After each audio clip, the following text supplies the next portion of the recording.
Bismillahirrahmanirrahim. Assalamualaikum warahmatullahi wabarakatuh. Alhamdulillahi wahdah, wassalatu wassalamu ala man la nabiyya ba'dah, amma ba'd. Sombongkah kita? Itulah materi tausiah pada kesempatan yang berbahagia kali ini. Sombong adalah merupakan salah satu penyakit yang sangat berbahaya. Salah satu sifat yang begitu tercela. Salah satu karakter yang sangat dibenci oleh Allah dan Rasulnya Sallallahu Alaihi Wasallam. Pun demikian, banyak di antara kaum muslimin yang masih terjangkiti dengan penyakit kronis tersebut. Bahkan mungkin kita pun juga masih memiliki penyakit itu. Semoga tausiah singkat pada kesempatan kali ini bisa menyadarkan kita tentang bahaya penyakit sombong. Banyak ayat dan hadis Nabi Sallallahu Alaihi Wasallam yang menjelaskan bahaya dari penyakit sombong. Di antaranya sabda Nabi Sallallahu Alaihi Wasallam dalam sebuah hadis yang diriwayatkan oleh Imam Muslim. Kata beliau Sallallahu Alaihi Wasallam, la yadkhulul jannata man kana fi qalbihi mithqalu dzarratin min kibr. Tidak akan masuk surga. Tidak akan masuk surga orang yang ada di dalam hatinya sifat sombong walaupun hanya sebesar debu. Masya Allah. Gak akan masuk surga. Gak akan masuk surga orang yang di dalam hatinya ada rasa sombong walaupun hanya sebesar debu. Wah, kalau kayak gitu berarti kita gimana masuk surganya? Ya itulah ancaman yang sangat berat. Ancaman yang sangat berat buat mereka yang suka sombong. Terus sombong itu apa? Sombong itu apa? Kata Nabi Sallallahu Alaihi Wasallam melanjutkan hadis tadi, al-kibru batarul haqqi wa ghamtun nas. Sombong itu adalah menolak kebenaran dan juga meremehkan orang lain. Banyak di antara orang-orang yang beragama, manakala dia salah, kemudian dijelaskan kepadanya dalil dari Al-Quran, dari sunnah Nabi Sallallahu Alaihi Wasallam, dari keterangan para ulama Islam, mereka menolak mentah-mentah keterangan tersebut dan merasa bahwasanya dirinya adalah sudah benar. Kalian adalah anak kecil, anak kemarin sore yang tidak tahu apa-apa. Orang-orang seperti ini dikhawatirkan terjangkiti penyakit sombong. Kenapa? Karena dia telah menolak kebenaran. Kemudian yang lainnya, di antara bentuk sombong, kata Nabi SAW, ghamtun nas. Ghamtun nas artinya meremehkan manusia, meremehkan orang lain. Dia memandang orang lain dengan pandangan yang rendah. Entahlah karena dia lebih miskin, entahlah karena dia lebih bodoh, entahlah karena tubuhnya lebih kecil, lebih kerempeng. Ini semuanya adalah penyakit sombong. Maka berhati-hatilah dari penyakit sombong ini.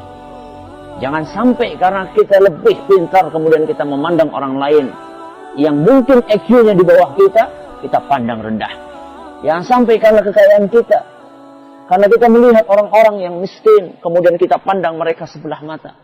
Jangan sampai karena kedudukan kita yang tinggi, melihat orang yang rakyat jelata, kita pandang mereka remeh. Jangan.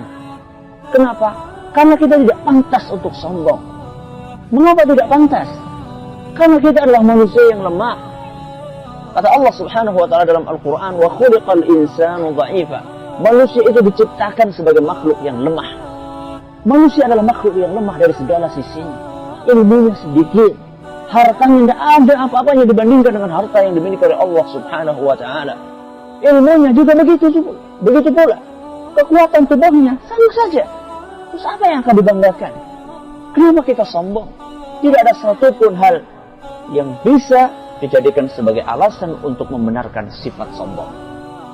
Terus itu adalah sombong. Bagaimana seandainya kita sudah terjangkiti penyakit sombong? Cara untuk mengkikisnya bagaimana? Caranya satu, berdoalah kepada Allah Subhanahu wa taala. Mohonlah kepada Allah agar kita dihindarkan dari penyakit sombong. Makanya di antara doa yang biasa dilantunkan oleh Nabi sallallahu alaihi wasallam adalah doa permohonan perlindungan kepada Allah dari sifat sombong. Allahumma inni a'udzubika minal kibri. Ya Allah, aku mohon perlindungan kepadamu dari sifat sombong. Jadi kita perlu meminta tolong kepada Allah Subhanahu wa taala. Karena tidak mungkin dengan kelemahan yang kita miliki kita bisa melepaskan dari sifat sombong. Apalagi setan berusaha untuk menjerumuskan kita ke dalam sifat yang sangat tercela itu. Yang pertama. Yang kedua, banyak-banyaklah merenung dengan kekurangan yang kita miliki. Kalau kita sombong karena ilmu kita, seberapa ilmu kita dibandingkan ilmu Allah Subhanahu wa taala? Kalau kita sombong karena harta kita, seberapa harta yang kita miliki? Dan banyak pula harta itu adalah harta warisan dari orang tua kita. Karena orang tua kita kaya, maka akhirnya kita kaya. Kalaupun itu hasil kerja kita, itu pun juga tidak lepas dari bantuan Allah Subhanahu wa taala. Kalau Allah tidak membantu, tidak mungkin kita akan mendapatkan kekayaan. Kalau kita sombong karena apa lagi? Karena tubuh yang kuat. Seberapa sih kuatnya tubuh kita? Paling digigit nyamuk bisa mati. Ya. Nyamuk pembawa penyakit yang sangat berbahaya. Ya. Jadi ini yang kedua, renungilah. Kita sombong karena apa? Kemudian yang ketiga, bertemanlah dengan orang-orang yang memiliki sifat rendah hati. Karena apa? Karena insya Allah, manakala kita berteman dengan orang yang rendah hati, kita akan tertular dengan sifat yang positif tersebut. Tapi kebalikannya, manakala kita sering bergaul dengan orang-orang yang sombong, maka mau tidak mau, kita pun akan kecipratan ketularan sedikit atau banyak dari sifat sombong yang dia miliki. Makanya ulama mengatakan, su'ul khuluqi yu'di. Su'ul khuluqi yu'di. Akhlak yang buruk itu menular, seperti penyakit itu menular. Semoga Allah Subhanahu wa taala berkenan untuk menghindarkan kita dari sifat sombong dan mengaruniakan kepada kita sifat rendah hati. Terima kasih atas perhatiannya. Mohon maaf atas kekurangannya. Kita tutup. Subhanakallahumma wa bihamdika asyhadu an la ilaha illa anta astaghfiruka wa atubu ilaik. Wassalamualaikum warahmatullahi wabarakatuh.